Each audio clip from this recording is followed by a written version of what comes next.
दोस्तों, Pidilite industry India की एक ऐसी फेमस कंपनी है जिसने लगातार 20% से भी ज्यादा ग्रोथ रेट के साथ अपने कंपटीटर्स को काफी पीछे छोड़ दिया है। आपको जानकर हैरानी होगी कि कैसे एक पियून की नौकरी करने वाले बलवंत पारेख ने 6000 करोड़ का साम्राज्य खड़ा कर दिया और 70% मार्केट शेयर के साथ इंडियन एडहेसिव मार्केट का किंग बन गया। दोस्तों, फेविकोल को कौन नहीं जानता।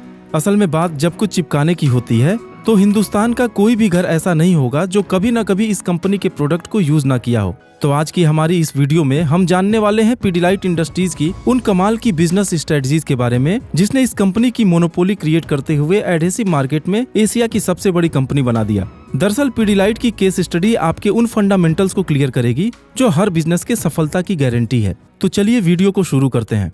गुजरात में पैदा हुए बलवंत पारेख एक लॉ ग्रेजुएट थे, लेकिन कभी प्रैक्टिस नहीं किए और एक वुड ट्रेडिंग कंपनी में पियून का काम करते हुए उन्हें पता चला कि मार्केट में केवल एनिमल फैट से बना हुआ बदबूदार एडहेसिव ही मौजूद है। पारेख साहब अपना खुद का बिजनेस शुरू करना चाहते थे और इसमें उनको एक अपॉर्चुनिटी दिखी। दिमाग में एक केमिकल बेस्ड हाइजेनिक एडहेसिव बनाने का आइडिया आया और इस तरह से सन 1959 में पीडीलाइट ब्रांड की शुरुआत हुई। दोस्तों, एडहेसिव बनाने वाली बहुत सी कंपनियों के मार्केट में मौजूद होने के बाद भी आखिर पीडीलाइट इंडस्ट्रीज ने ऐसी कौन सी स्ट्रेटजी अपनाई जिससे वो सबका फेवरेट ब्रांड बन गई। आइए हम आगे वीडियो में जानने की कोशिश करते हैं। Number 1, direct marketing. Fevicol brand ने डीलर्स और रिटेलर्स पे फोकस न करते हुए डायरेक्ट कॉन्ट्रैक्टर्स, कारपेंटर्स और प्लम्बर्स पर फोकस किया, क्योंकि उन्होंने मार्केट रिसर्च में पाया कि कंस्ट्रक्शन में डिजाइन तो ओनर का होता है, लेकिन उसमें लगने वाले मटेरियल्स का फैसला काम करने वाले लोग ही लेते हैं। और उन्होंने स्पेशल प्रोग्राम के जरिए उन लोगों को फेविकोल के फायदे बताने शुरू किए, जबकि उन्हें फ्री में ट्रेनिंग और डिजाइन बुकलेट देकर इमोशनली फेविकोल ब्रांड के साथ अटैच्ड कर लिया। और जब हमारे प्रोडक्ट का एंड यूजर ही हमारा प्रचार करने लगे और दूसरों को रिकमेंड भी करने लगे तो सफलता की बुलंदियां दूर नहीं रह जाएंगी। Number 2, promotion strategy and innovative marketing.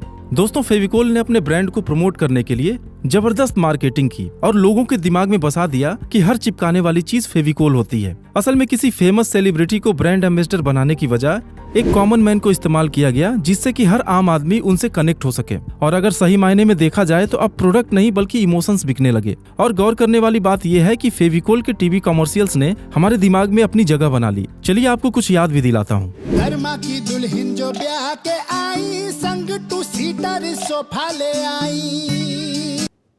कबाड़ी वाली,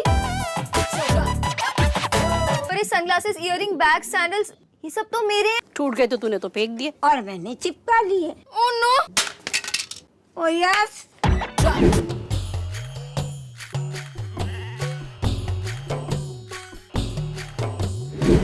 पीडीलाइट ने अपने फ्यूचर कस्टमर्स यानी कि बच्चों और यूथ को टारगेट करके एक्रोन रंगीला, सेव प्लैनेट्स और माय मदर माय वर्ड जैसे अनेक सोशल और एजुकेशनल कैंपेन चलाए, जिससे कि उनके माइंड में बचपन से ही एक पॉजिटिव ब्रांड वैल्यू बन सके। Number 3, product range and packaging.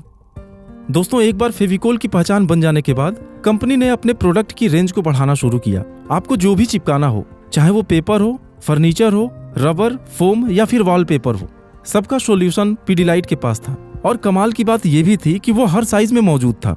आप अपने जरूरत के हिसाब से चाहे तो 10 रुपए का फेविकोल ट्यूब भी ले सकते हैं या फिर 50 किलो का पैक भी। किसी को अगर महंगा चाहिए तो फेविकोल ले सकते हैं और थोड़ा इकोनॉमिकल चाहिए तो फाल्को फिक्स ले सकते हैं, लेकिन क्वालिटी सबकी अच्छी हो, इस बात का हमेशा ख्याल रखा गया। Number 4, no space for competitors.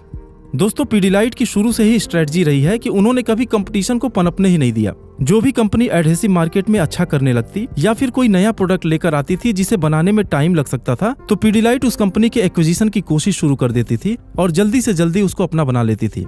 अगर उनके पोर्टफोलियो को देखा जाए तो सन 2000 में एमसील से शुरुआत करने के बाद Steel Grip, Roff, Sargent Arts, Colstar, Cyclo, Holdtite, Woodlock और फाल्को फिक्स जैसे फेमस ब्रांड को अपने साथ मिला चुकी है। दरअसल पीडीलाइट ने कभी अपने सक्सेस से डिस्ट्रैक्ट होकर किसी और फील्ड में एक्सपेंशन के बारे में सोचा ही नहीं और एक फोकस्ड अप्रोच के साथ एडहेसिव इंडस्ट्री को ही लीड करती रही।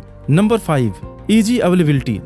दोस्तों, पीडीलाइट ने अपने डिस्ट्रीब्यूशन नेटवर्क को इतना मजबूत बना दिया कि हर गली, हर मोहल्ले और हर दुकान पर पीडीलाइट के प्रोडक्ट्स दिखते हैं और असल में जो दिखता है वही बिकता है। आपकी जानकारी के लिए बता दूं कि सन 2000 में इस कंपनी में इन्वेस्ट किए गए 10,000 रुपए की वैल्यू 130 गुना बढ़कर आज लगभग 13 लाख के बराबर है। दरअसल पीडीलाइट के लिए सप्लाई चेन को मेंटेन करना इतना आसान नहीं था, क्योंकि एडहेसिव प्रोडक्ट्स का मैन्युफैक्चरिंग कॉस्ट क्रूड ऑयल और पेट्रोलियम पर डिपेंड करता है, जो कि फ्लक्चुएट करता रहता है। और ऐसे कॉम्पिटिटिव मार्केट में भी प्राइस को स्टेबल रखकर शीर्ष पर बने रहना हम सबको इंस्पायर करती है। तो दोस्तों, उम्मीद है कि पीडीलाइट के केस स्टडी से आपको जरूर कुछ सीखने को मिला होगा। आपका बहुमूल्य समय देने के लिए धन्यवाद।